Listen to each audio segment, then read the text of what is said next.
Good evening, everybody, and welcome to this week's edition of the Winter Meetings. I am your host, Seven. Stefan is with me. Craig is going to be out for the evening. He is still out on assignment getting some personal stuff taken care of. He will be back with us soon. Dan might pop in at some point. But before we dive into everything we've got to talk about tonight, really quick, I do want to again say a special thank you to Gunslinger Soaps. Handmade soaps and beauty products made without all the junk to pamper your skin. You can go to their website, gunslingersoap.com, and sign up to get 15% off of your first order. And always free shipping over $30. That's gunslingersoap.com.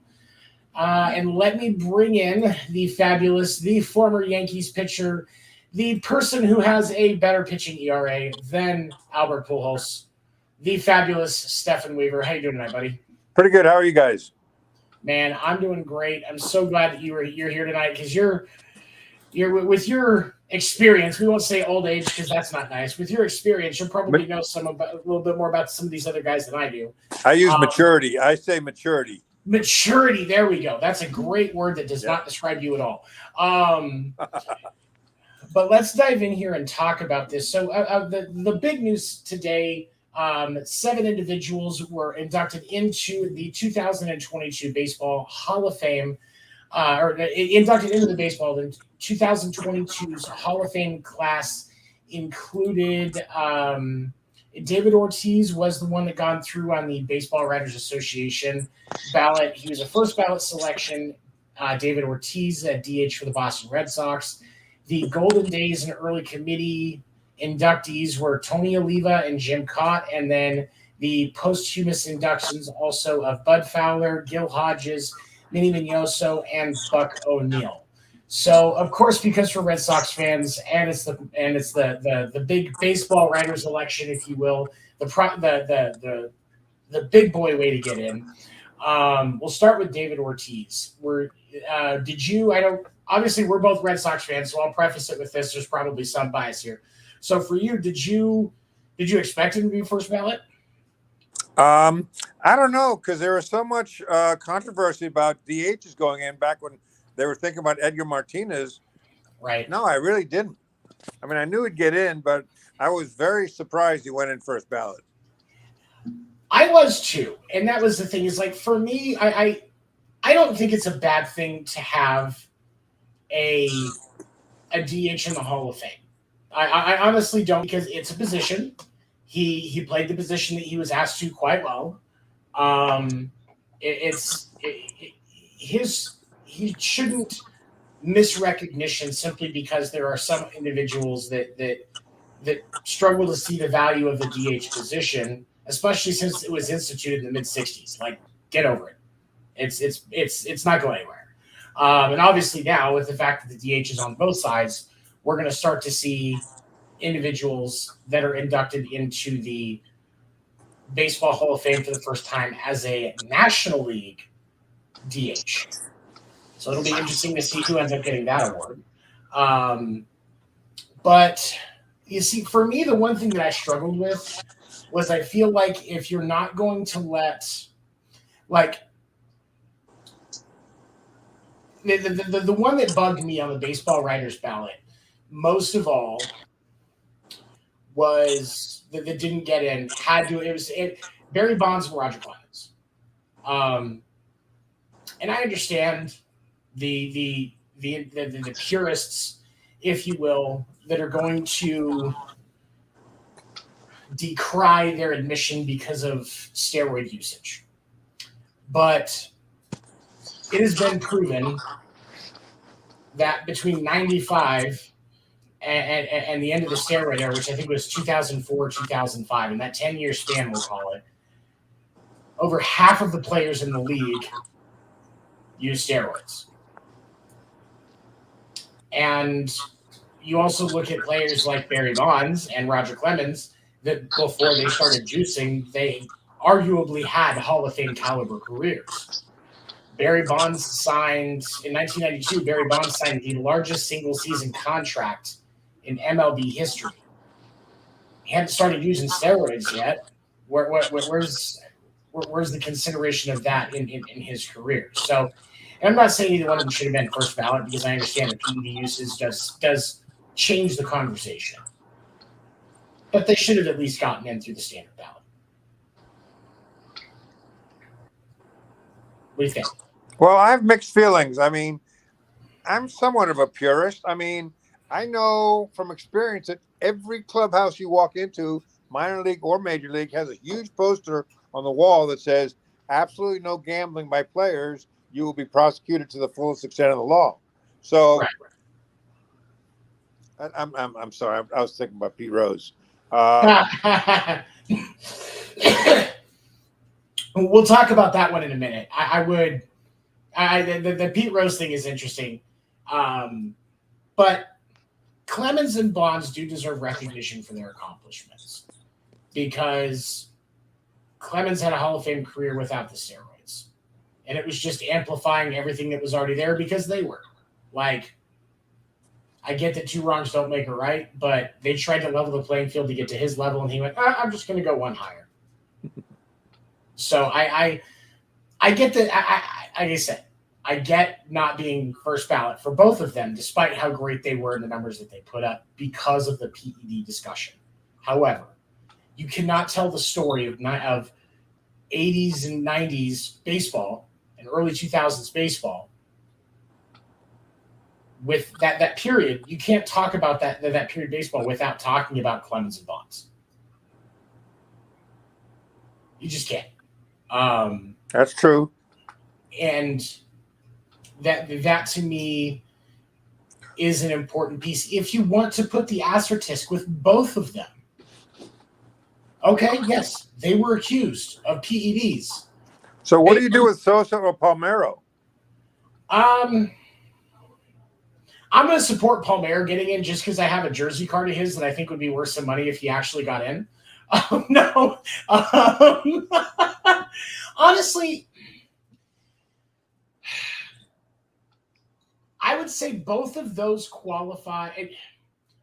Palmeiro, I would give it. I get with the similar argument to Bonds and Clemens that that there is proof outside of the period where the steroid usage is alleged that he put up decent numbers. On Sosa,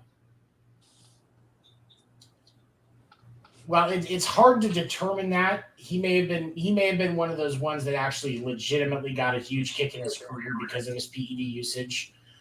Certainly better than Jay Buhner, don't get me wrong. But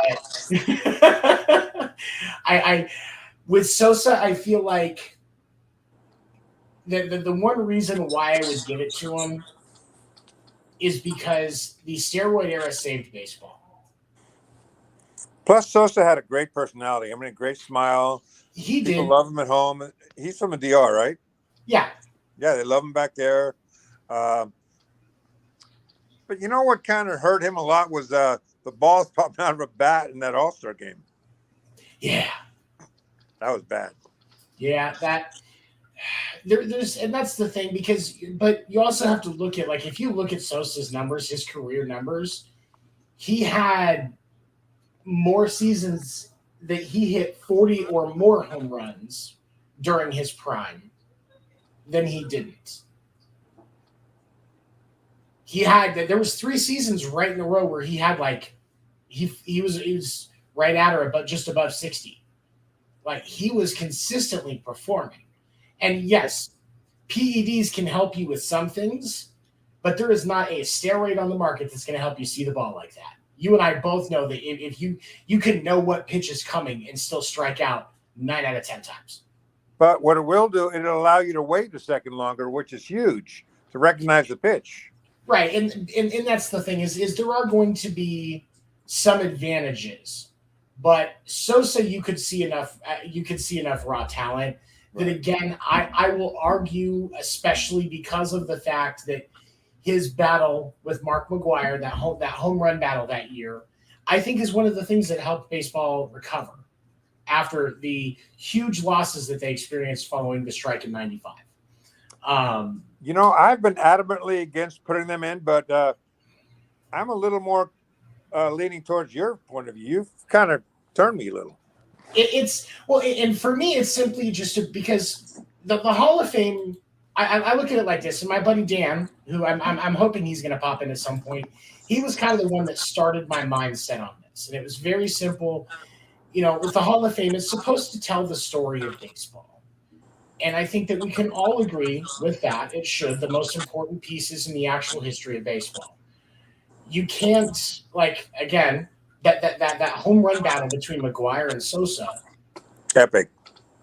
That's an epic story. You can't leave that. You can't just leave that out of baseball history. Right. That's a good point. It's even there are ways that you can have them in the hall without diminishing the standard. Because again, with Sosa and McGuire, you could just do their thing is just about that 2004 home run battle and the acknowledgement of their steroid usage. Okay.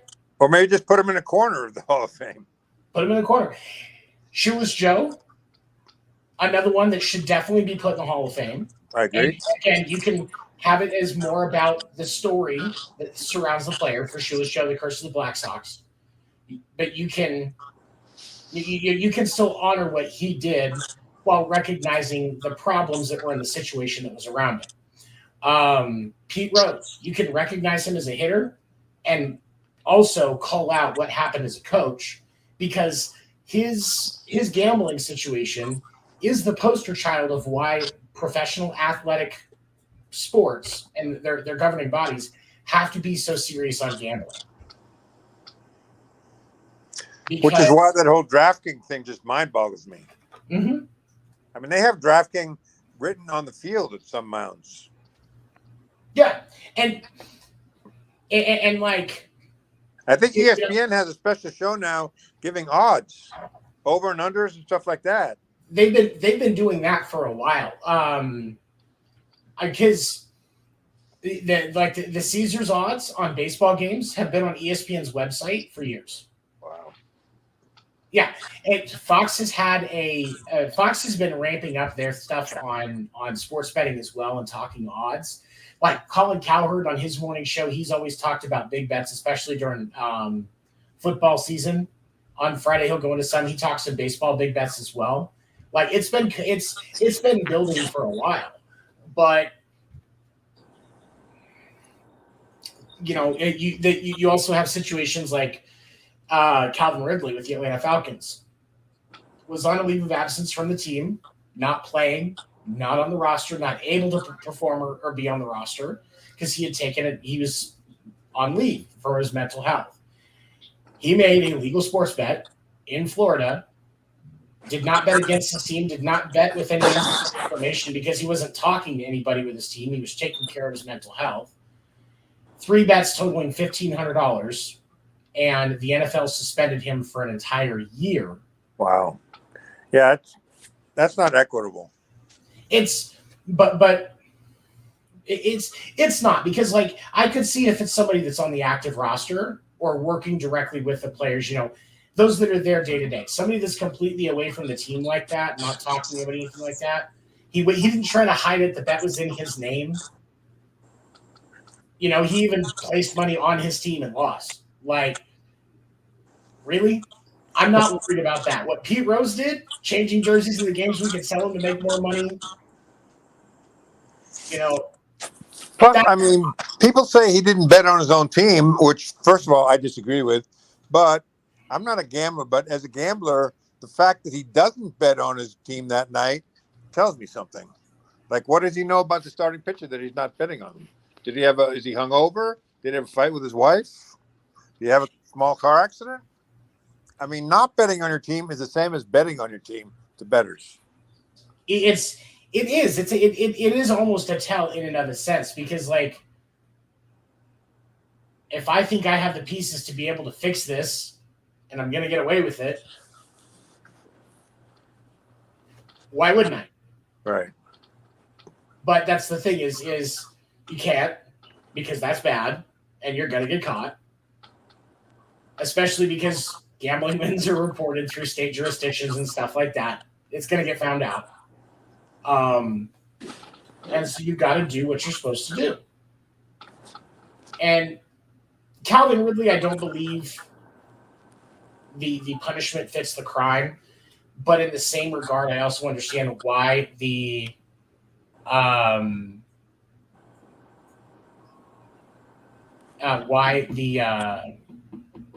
league suspended him. Like they did, right? Yeah, because they suspended him for an entire season. But and with David Ortiz, one of the other reasons that I was surprised that he was a first ballot Hall of Famer was because there were some allegations that in the 2003 anonymous test that was done, that there wasn't any punishment. They wanted to see what everybody, if anybody tested for anything. It is alleged that he did test positive for what could have been foreign substances. Now, the margin for error on that test and all the things that could have been wrong and why it wasn't true, and there was 10 things that it said were tested were banned substances, but actually weren't. Some of these guys could have just been getting stuff from GNC, didn't realize that it had something in it. Like, there's a lot of variables related with that test, and that was kind of the start of when they started cracking down on steroid usage. Well, it is still there. And a lot of the purists were even mentioning that as why they wouldn't support him getting in. I understand it. Like, it is an integrity thing. But at the same time, David Ortiz is my favorite player. Yeah, greatest clutch hitter ever, I think. I think Mr. October of the 2004 to 2013 time frame, like that 9-10 season, that 9-10 season in there, definitely. He was Mr. October of MLB for that period. No disrespect to Reggie Jackson, but that's what David Ortiz was. He was an October terror for opponents. Like, he really was. Yeah, I was just watching highlights of his career. Man, it was amazing. I mean, that grand slam he hit off of Benoit was incredible. It's the Red Sox don't. I don't think the Red Sox break the curse of the Bambino in 2004 without him. Right. I legitimately don't. Career numbers wise for Ortiz, he hit a career 286, 330, 552 slash line with 541 career home runs. That's 17th all time. 632 doubles, which is 12th all time. He had 1,768 RBIs, 2,472 hits, and 1,319 walks. He did spend the first 6 years of his career with the Twins, hitting 266 over that time, but in his 14 years in Boston, he hit a career 290. Remarkable player, first ballot Hall of Famer, the 59th first ballot Hall of Famer in MLB history. Congratulations to him. Okay, so let's dive in next. And he's a legend in two countries, the Dominican and the United States. Yep. You have, and I think the other thing that he's legendary for is that speech in Fenway, right, following the Boston Marathon bombing in 2013. This is our bleeping city. Like, man, I was motivated by that speech. I didn't even live in Boston at the time. Like, yeah, I wanted to kick through a door and go find those guys. Like, I was ready. Goosebumps. And Boston made him feel like he was at home. And I think that's one of the great things about baseball that so many people forget is you don't see anymore. I will clarify anymore. A lot of individuals that will just look down on somebody because of their race. Like, most baseball fans, like, oh, this guy's Dominican, he's from Venezuela. Oh, that's a black guy. Like, we're all baseball players. Yep. And, and so Boston, who has been accused of being a notoriously harsh and sometimes racist fan base, showed Poppy nothing but love. Well, I think they've tried hard to dispel that. They have. And I mean, obviously, it's you can't be too racist and be a Celtics fan. Right. It just doesn't work. And I mean, also, you can't be too racist to be a Red Sox fan because they always have a very diverse squad. But yeah, so that's one of the things I appreciate about baseball, because it has. Well, obviously, there are always things that can be worked on. Baseball has definitely done a great job of progressing and taking care of individuals regardless, and recognizing individuals regardless of their race. I read today that Pedro actually contacted. He met with Ortiz after he'd been released by the Twins, and Ortiz was like really down, and he was talking to Pedro, and Pedro made a call to Larry Lucchesi of the Red Sox and said, "Hey, take a look at this guy," and they did, and the rest is history. Well, and I guess Pedroia was saying that in 2009, when he was injured, the Red Sox almost released him. Who?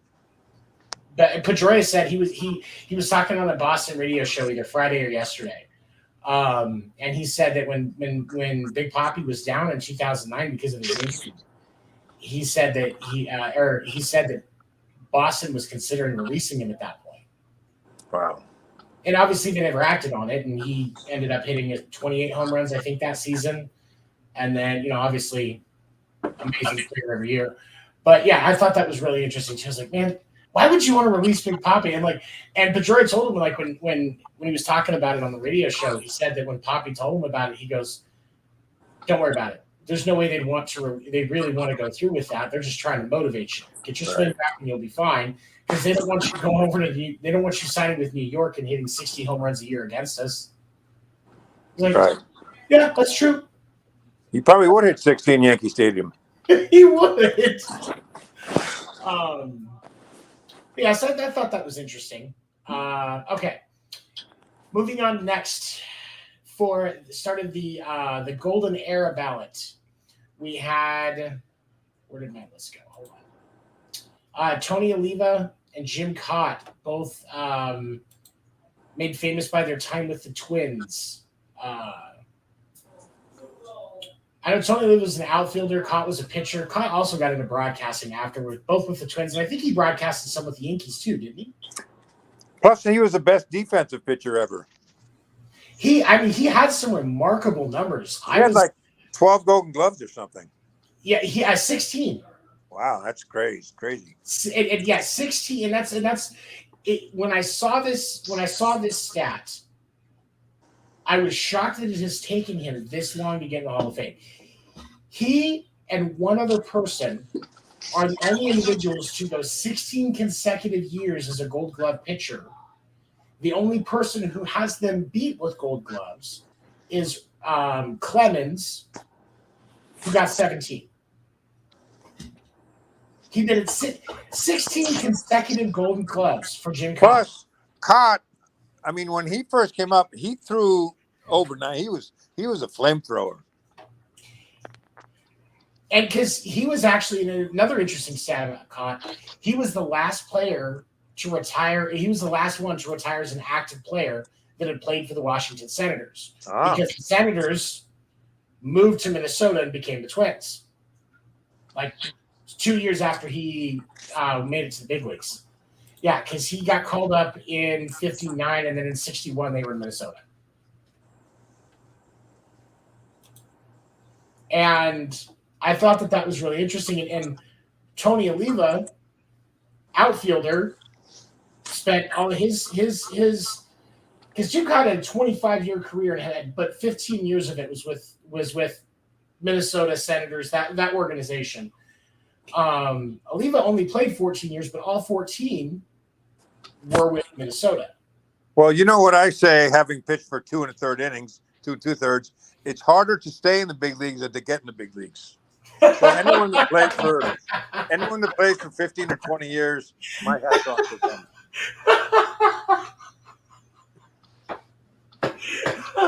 Fair. I'll let you have that one. And did you ever get to see either one of them play, or did you ever get to play with either one of those guys? No, I did not. No. I'm pretty sure they played before your time, but I couldn't remember. Nope. Didn't get to see them.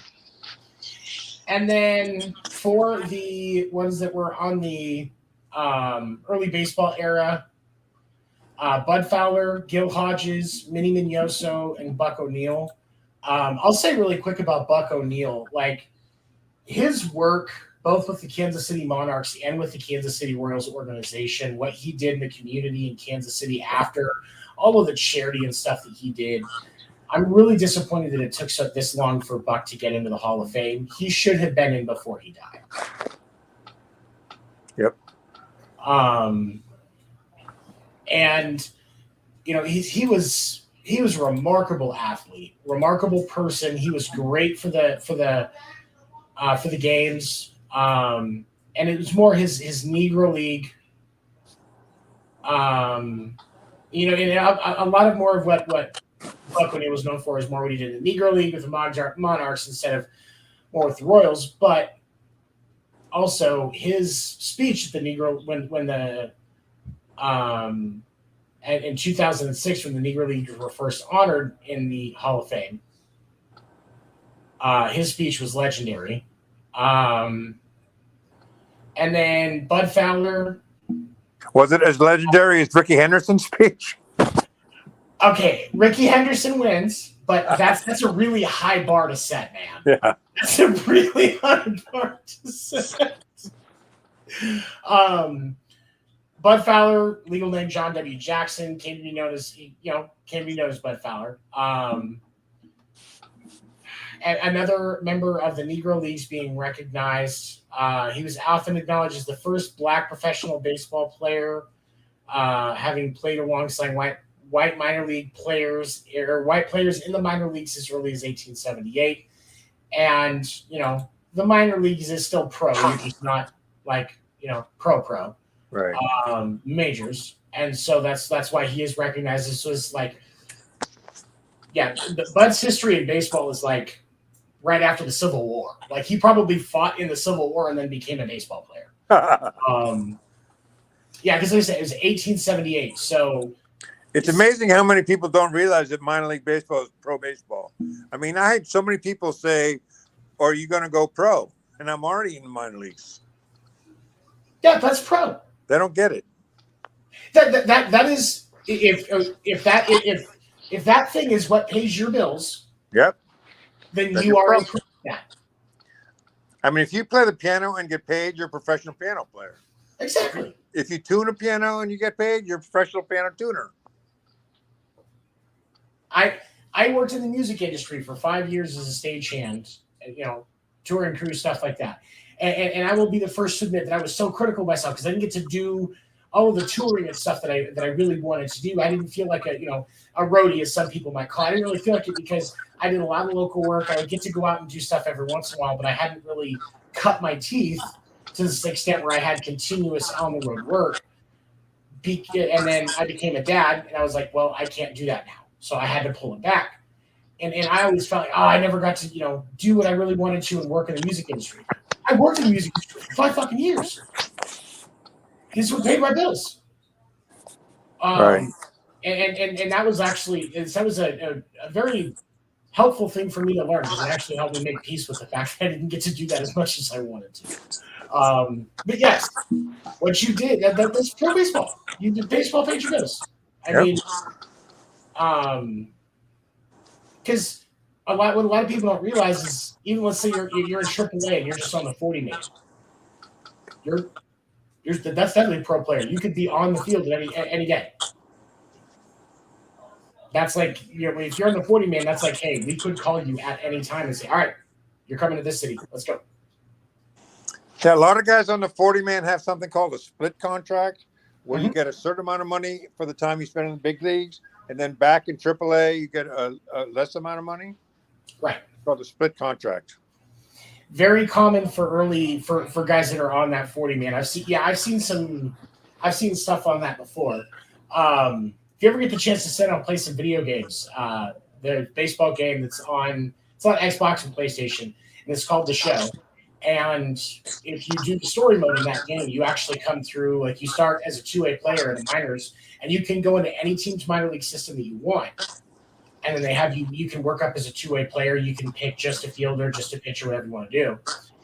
And you come up through and play for the minor league teams. Like the last time I was doing it, I did a player with your Boston system, of course. And so like I played in Pawtucket, I played in Worcester, you get put onto the 40-man roster, and they tell you that your contract's changed to a split contract, and you get paid X per game in the pros and all that. So that was actually how I learned that was a thing. But I thought that was really interesting. Plus, I mean, once you spend even a day in the big leagues, I mean, you get a huge bump in your salary just for one day. I played in Pawtucket That was the coldest I've ever been. I couldn't feel my hands. The opposing pitcher was trying to make a comeback. Oil can Boyd. Interesting. Was that one of the games where you told me about where you figured out that because it was so cold, so you were just inside breaking bats? Yeah, and hitters complained even more than pitchers.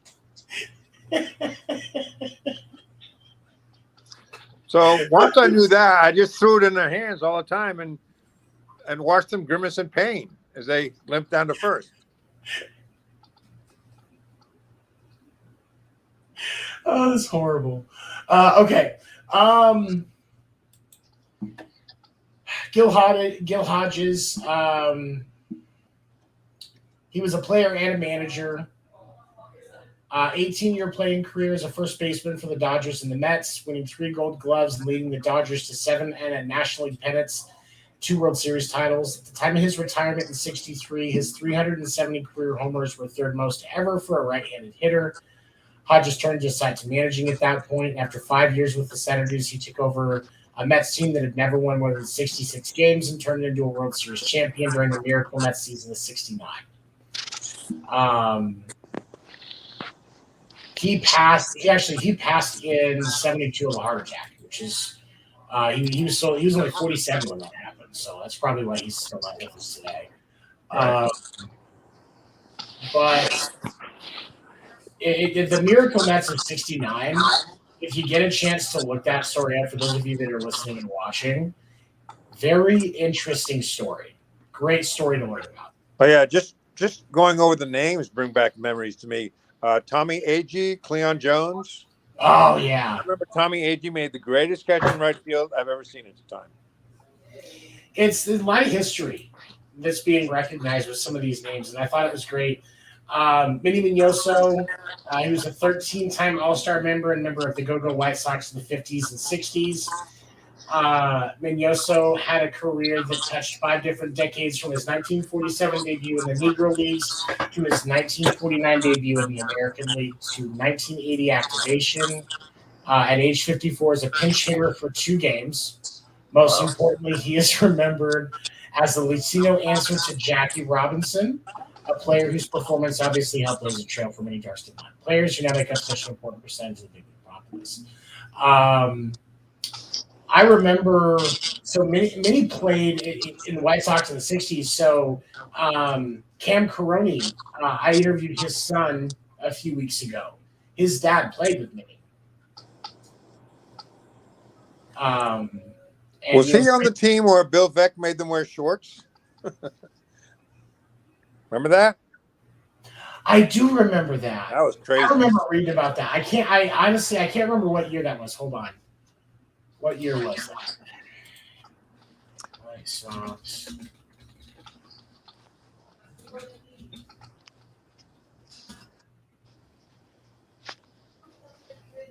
That was '76. So no, that would have been after his time in Chicago. That was so funny to look at them wearing shorts, though. Yeah, that was. Oh man. I mean, how do you slide? I honestly, you'd be surprised because, when I was in soccer, because the other sport that I played with in high school, I was in soccer. We always wore shorts. I just had compression shorts on underneath that had pads on the insides. And I don't know if that was a thing in the '70s, but I hope it was for their sake. Yeah, but you're playing on grass. That's different. That's a valid point, yeah. Of course, back then, they were probably playing on grass, too. But when you slide in a second, you're sliding on dirt. Yeah. No, that's a valid point. Yeah. That's... Anyway, Bill Veeck, he tried. Gotta love him. Then he put that midget up to bat. Or not midget, short person.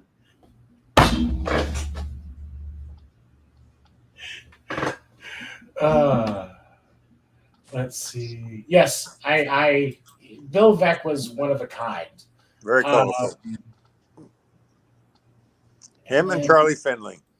Yep.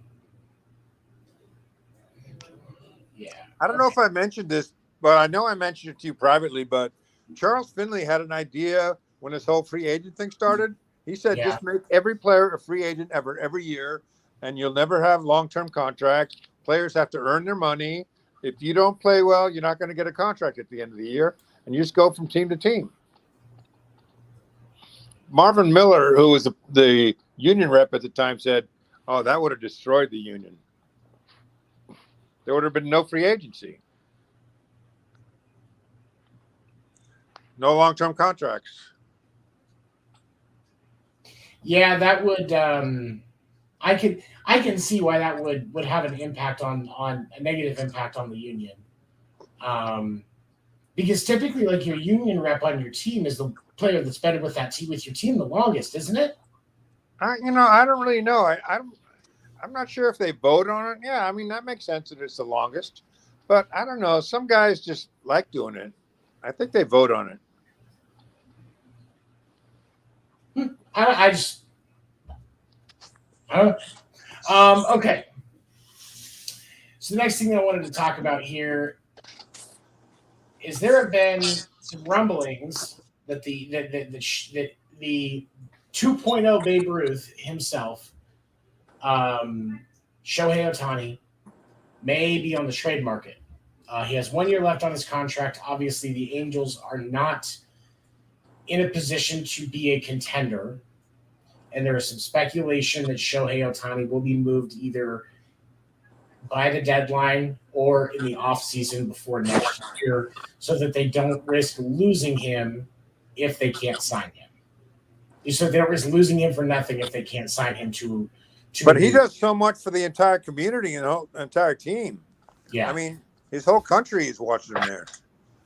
And that's the thing that intrigues me about Shohei being potentially on the trade market is I'm not entirely sure that the Angels can really justify losing Shohei. Right. I think Shohei is one of those that as an organization, you kind of, at least for a while, they are, the most dynamic player. Yeah, I mean, I think he's kind of like Jeter was on the Yankees. Yeah. I mean, it's business, but I'd hate to see it. I would hate to see it. I think it's a great thing for LA to have. I think if Shohei changes teams, I think he becomes more of a commodity than a than a true face, if you will. Although Seattle might be a good destination because they have a huge Japanese following because of Ichiro. There are a few teams that I think that if it was going to happen, I could see it really being beneficial.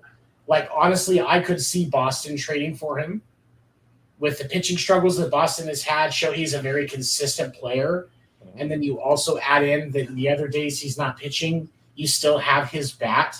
You could stick him in right field, or you could stick him out in the outfield.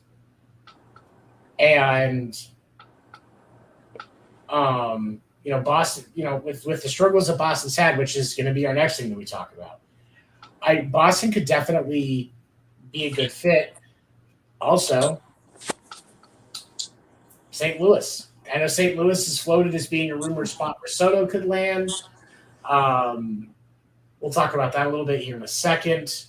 But I think that St. Louis could really benefit from somebody like Plus, him. I mean, they have such a great farm system. I mean, they could give up more people, I think, than potentially the Red Sox.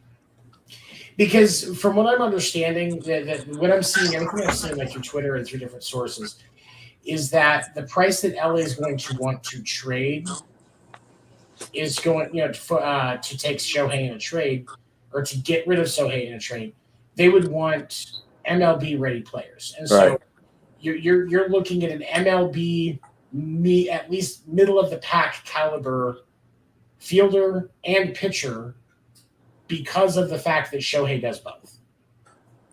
Yeah, and I mean, I am so tired of looking at the standings and seeing them towards the bottom, and they have Trout and Shohei.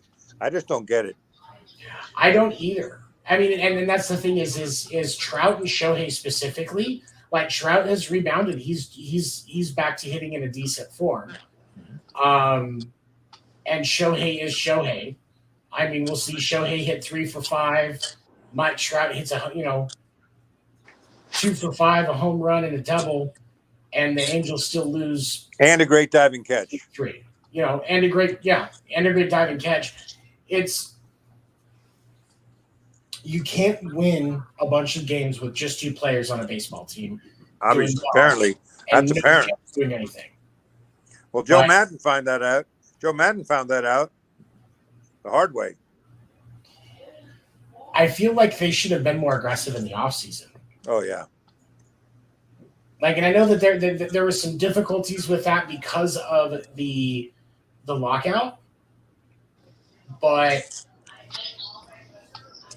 plus they had that whole drug scandal in the assistant general manager. I don't know if that affected it, but that was pretty severe. The clubhouse attendant selling drugs to players. Right. Yeah. And a player died because of it. Yep. It was connected to the Tyler Skaggs death. Yep. And you don't know how that affects an organization. And I can see how it would. I mean, honestly, because the guys that didn't know about it are wondering who they can trust that's actually not trying to put somebody's life at risk. Right. Be critical of each other for allowing it to happen and not calling it out. There's a lot of emotions that go on with a scenario like that happening in your workplace. So I can completely understand how much of a distraction that would be. But I still feel like on paper they should be doing better, at least. Yeah, definitely. Plus, I think, is their second baseman still Fletcher? I think so, yeah. That guy can play. And that's the thing. Statistically, they're not. I mean, roster-wise, if you look at their roster, the Angels should at least be a wild card contender. Yep. And they're not. But I also wonder if, because of the fact that the teams that would be able to make the best offer won't want to do so in season. They'll want to do it in the late in the off season where they can excuse me, where they can backfill and sign other free agents and make other moves in a little bit easier of a format. Because just kind of figure out your needs, where you went wrong, what you need more of, what you need less of. Exactly. And then that's where I think if the Angels are really serious about making sure they get the best offer for Shohei, it would honestly kind of like in the NBA with Durant and Kyrie in the Nets. That trade's not happening during the season. Once the season starts, that's where they're going to stay. Yep. And so my theory is that I believe it could happen now with how much of a crumble or stumble, tumble, whatever you want to say, how far the Angels have fallen despite the talent that they have on that roster. I could see it, but the Angels are trying to say that they're not rebuilding when clearly they need to be. Yeah, that can't make their fans happy. I mean, they're the Clippers of LA baseball. Yep. Well, that's another problem they have is, I mean, they have so much competition from the Dodgers and the Padres. I mean, they're like the third stepchild. Well, and they kind of go back and forth with the Padres for who's second, because the Padres will have a good season and then, they're bottom of the league. And then sometimes both of them aren't doing very well. Mm-hmm. It's just kind of one of those things. It's like Padres are the Padres, the Padres, and the Cardinals, along with the Mets. Right now, from what I'm seeing through different sources, like looking on Twitter and talking to different people that I know, those three teams are who, if Soto gets traded before the deadline, it's going to be one of those three: the Padres, the Mets, or the Cardinals. And the Padres, they were very active last offseason. Mm-hmm. They got Rodon at third. that his name? Yeah. And Or no, Rendon. They got Snell. Yeah, they made some big moves. They're the one thing that they've been struggling with is they've wanted to move off of Eric Hosmer for a while and haven't really been able to find a suitable trade package for him. So that could be another, as far as as far as players that are getting moved at the deadline, Hosmer's got to be on the market. I know someone that needs a first baseman. I wouldn't mind seeing him in Boston. No, left-hander hitter. He's been very steady over his career. Yeah, I watched him play a lot of baseball when I lived in Kansas City, and he did. He was part of the heart and soul of that, the nucleus of that 2014 or that 2015 Red Sox team, right? Or Royals team. So if Boston picked him up, I wouldn't be mad. He's a good guy. Yeah, seems like a good clubhouse guy. I mean, it's the stories that I've seen and come across and reading stuff online is that anytime there's been a rumor that he might be getting ready to get moved, the Padres clubhouse always is like super depressed and a lot of those younger guys have a lot of respect for him. Well, yeah, that tells you something. Yeah. And that's why I have no problem, because I'm not expecting him to hit 280.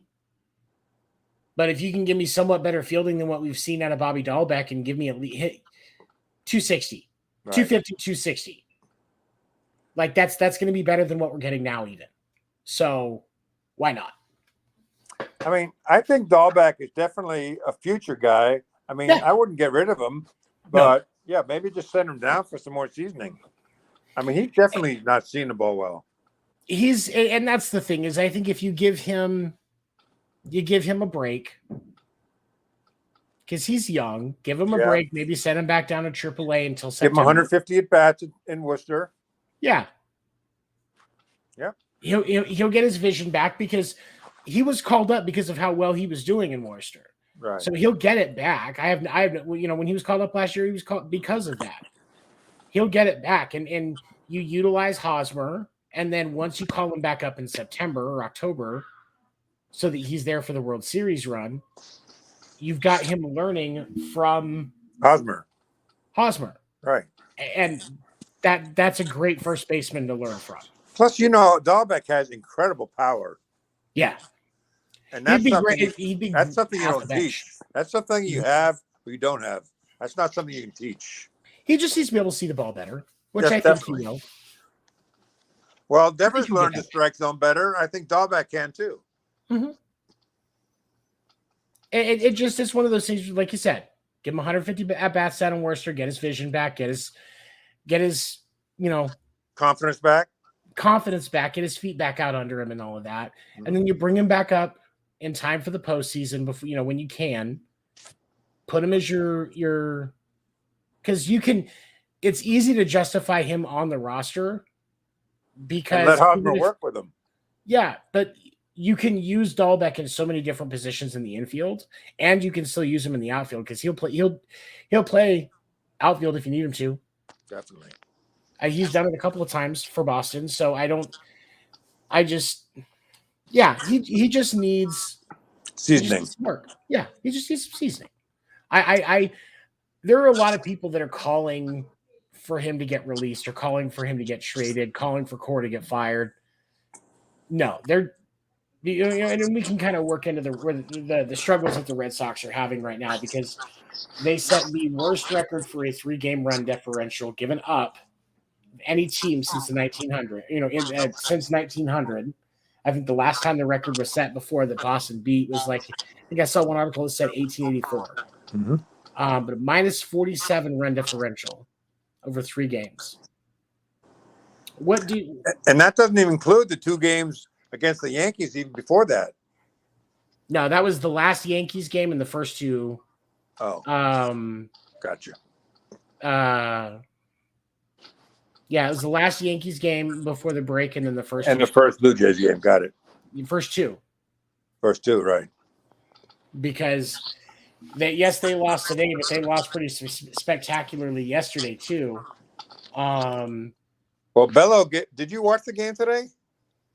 I saw the score, but I did not watch it. No. I didn't either. Bello gave up 5 in the first. I'm just trying to figure out if there were walks or if he was getting hit. Apparently, the trip down to Worcester didn't do him much good. Yeah. Again, Toronto got 5 runs in the first, ended up winning the game 8-4. Hey, single digits. It's progress. We're getting closer. Let's see. They had. I mean, what a monumental collapse. I mean, they were first in wild card, and now they're 6th wild card. I mean, there's like 5 teams ahead of them.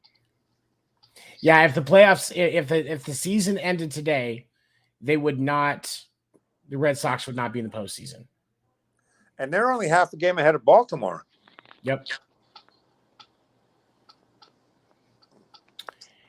And like Bello only walked 2, so he didn't hit anybody. He had a 10.5 ERA.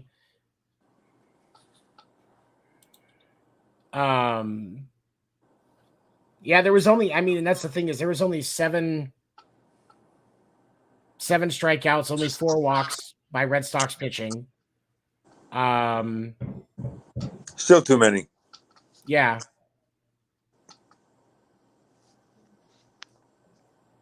It was all hits because in the 4 innings that Bello pitched, he gave up 9 hits. Well, as I said before, major league hitters can hit fastballs no matter how hard they are. I mean, if you throw 110, eventually they're going to figure that out and catch up to it. And because and that's the value of your breaking balls and your pitch location, because if you're just throwing heat, eventually the timing is going to get that's why changeup, I think, is the most valuable pitch in baseball. Mm-hmm. That's fair. Especially because it looks so much like a heater and the arm action on it is so much like a heater. You're just not putting the power behind it. And that's why you're getting 82, 85, 89 instead. It should be about 9 miles an hour less than your fastball. That's the ideal changeup. Yeah, so depending on your pitcher, you're 80 to 85 is what you're going to see for most of them for their changeup. Another thing with a changeup, there's really good movement on changeups just by nature of the way you throw it. I mean, it acts like a screwball almost. One of I pitch the movement on pitches is a true asset. If you look at Dustin May, that the pitcher for the Dodgers that's working his way back up from injury right now. The break on his 2-seam, I've seen it with 18 inches of break. Wow. On a 2-seam. Well, the first guy that comes to mind when you talk about movement for me is Pedro. And it also goes back to that thing that Greg Maddux used to say. Right. When I got behind, I didn't try to throw harder. I tried to locate better. Chicks dig the changeup. Mm-hmm. Chicks dig the changeup. And the injuries that Boston is dealing with are also a problem. Kike Hernandez was moved to the 60-day. I doubt he ends up coming back this year. Devers is on the 10-day. I mean, Sale, obviously, the whole issue with Sale is just a problem. I almost feel like Boston is going to be more. And this is another reason why I think Boston could try to put something together for Shohei, because they legitimately could use him right now. Yeah, I mean, I'm not sure Sale's ever going to come back. I'm not sure Sale's ever going to come back. He's not going to be back this year because it's ever. The 3 to 12 months recovery on his issue, because they had to put pins in his finger. So I think that's it. Yeah, we might see him middle of next year. Similar to this. Well, he's going to try, but it'll be very hard, because that'll be 2.5 seasons without pitching. I mean, it's been done before, but it'll be very hard. every time, and I think that's the problem with Chris Sale, because when you look at the stat that I was seeing, 19 games. He has only pitched with 19 games with Boston since signing that deal before the 2019 season. Crazy. And and I get that, and I feel bad for him, because he's not one of those guys that was like, oh, I got my deal, I'm just gonna cruise. No, he just keeps getting injured. My problem is it just keeps happening. Oh yeah, he battles. He's a grinder. It's it's like, I wasn't surprised when that video came out of him getting pissed and ripping the TV off the wall in the clubhouse. Right. It just means he cares. When you are at that level, it happens. I'm sure you saw guys lose their shit multiple times. Oh yeah, multiple. And so it's just when you get to that. Of course, I never level, did. Of course, I was a sweetheart. Oh yeah, I completely believe that 100%. I never threw a thing. Right. I feel like there is, I feel bad for Chris Sale, but at the same time, it's frustrating as a fan. Well, yeah, but he's got to be super frustrated too. Yeah, all that I work feel bad put for in. Yeah, he has worked so damn hard, and to just now be in this position where he's like, oh nope, I can't do nothing again, broken finger this time. It keeps happening to him, and it's not even his arm. It's stuff other than his arm. And don't get me wrong, in the game where he was injured, he already was off to a bad start. You don't get charged with 6 runs just because you got a broken finger. Right. Those were all runners that got hits off of him in that game before he got injured. So that's kind of the problem, and it worries me.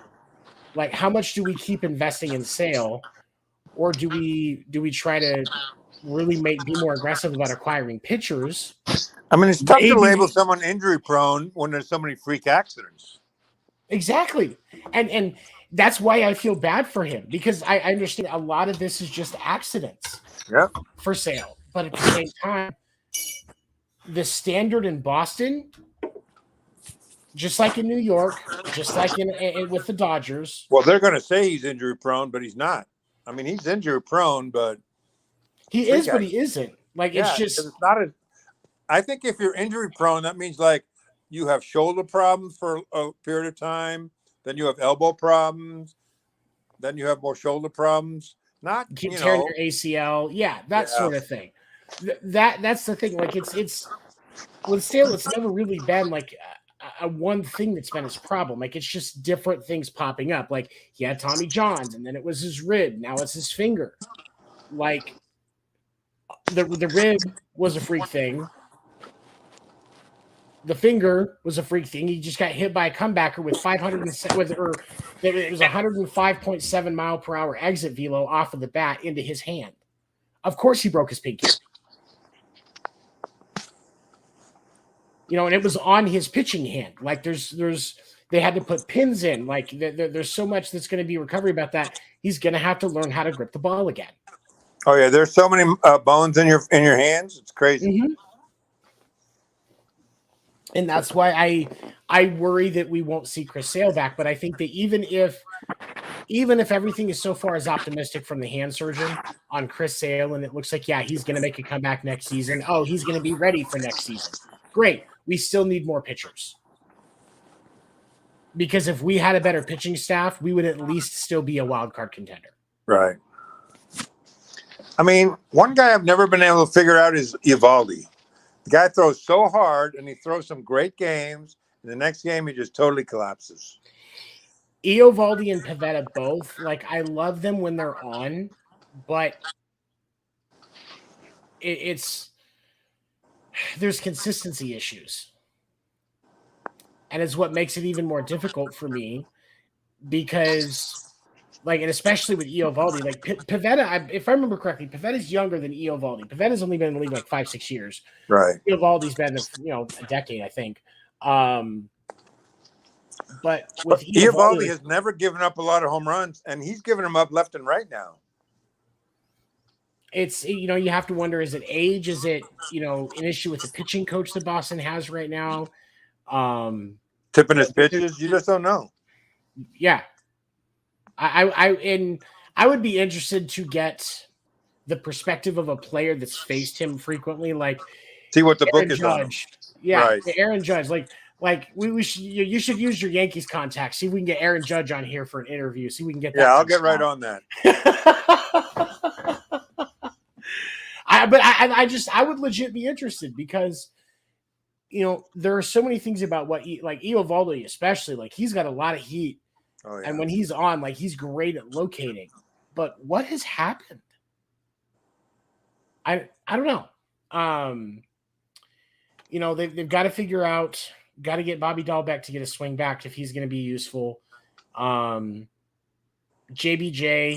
Franchi's still kind of streaky, but I think he'll ramp back up once October comes. I'm less worried about Franchi than I am about finding another bat, and they need to get at least one reliever and one starter.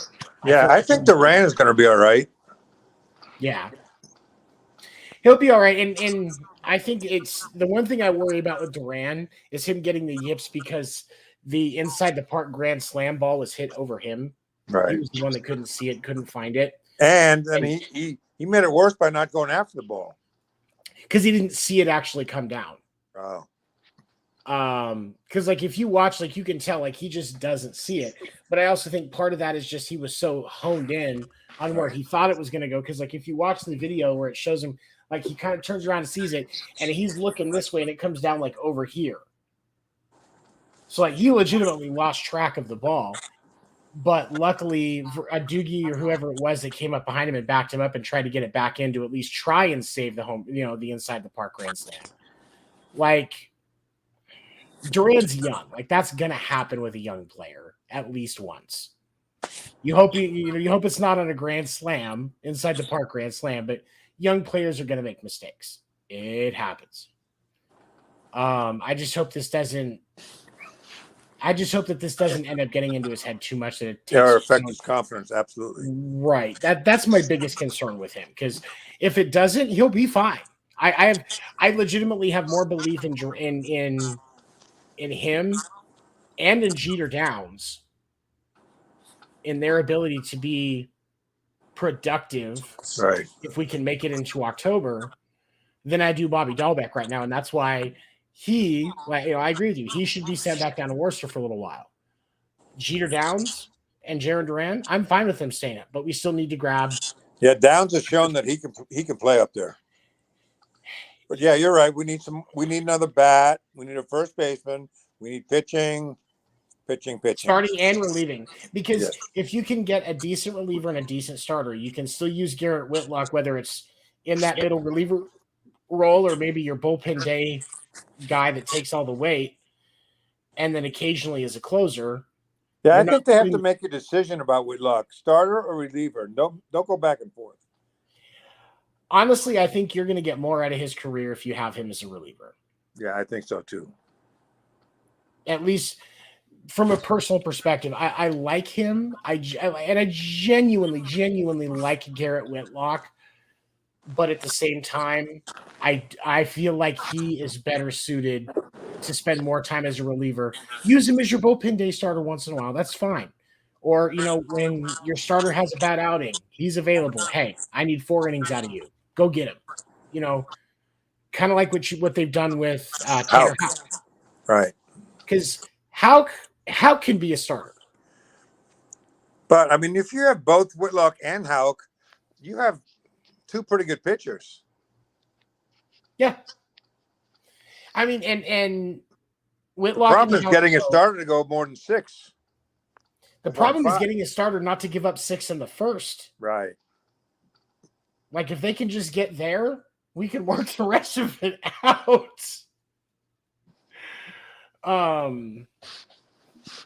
But I think Boston, too, if they're going to try and make a run this year, they need a starter, a reliever, and one more bat. Mm-hmm. Sounds good. I think so. Okay. All right. Anything else before we wrap up tonight, my friend? I have a question. Okay. Have you heard anything about Erod? He's pitching for somebody else, Ron. He is? Yeah. Because he just left the Tigers. He did. Hold on. He just disappeared without telling anyone where he's going.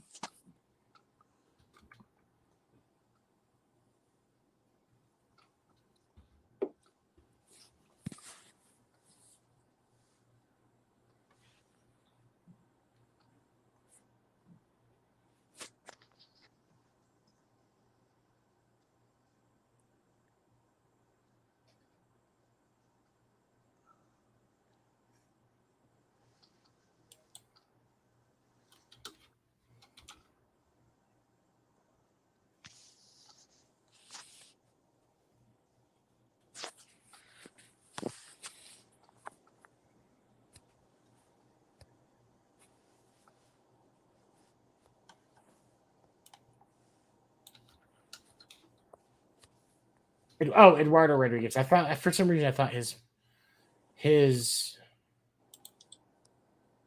still on the Tigers roster. I think he might be on the IL. Well, I think he just left without telling where he was going. They had no idea where he was. Hold on, let me see.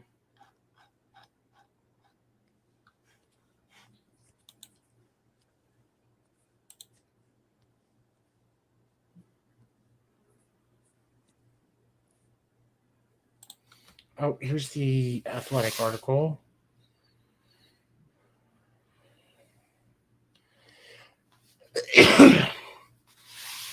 So he was on the he got put on the IL on May 18th. Because he had a ribcage sprain.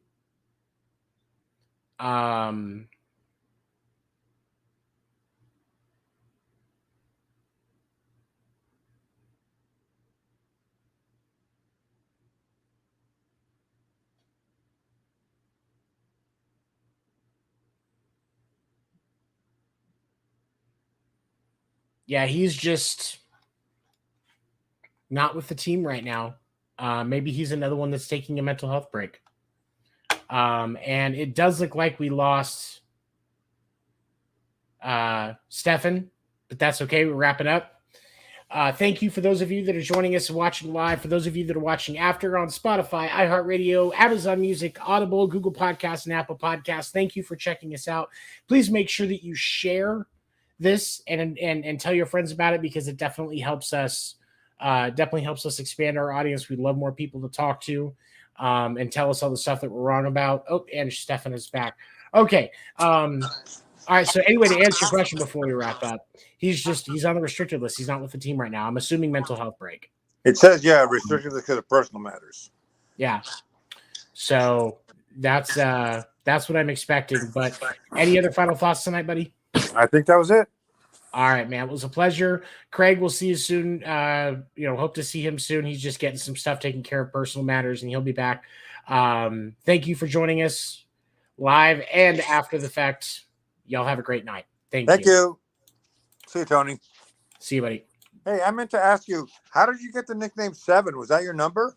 I'll tell you. I'll tell you that in a second. Oh, I want to tell you something else about Winfield before we went on there. The van